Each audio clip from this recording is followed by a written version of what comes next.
Behnam Acar Saz.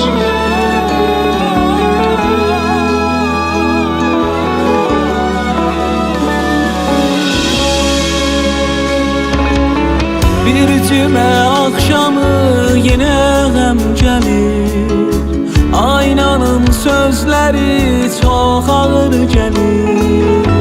Bir cümə akşamı yenə qəm gəlir, aynanın sözləri çox ağır gəlir.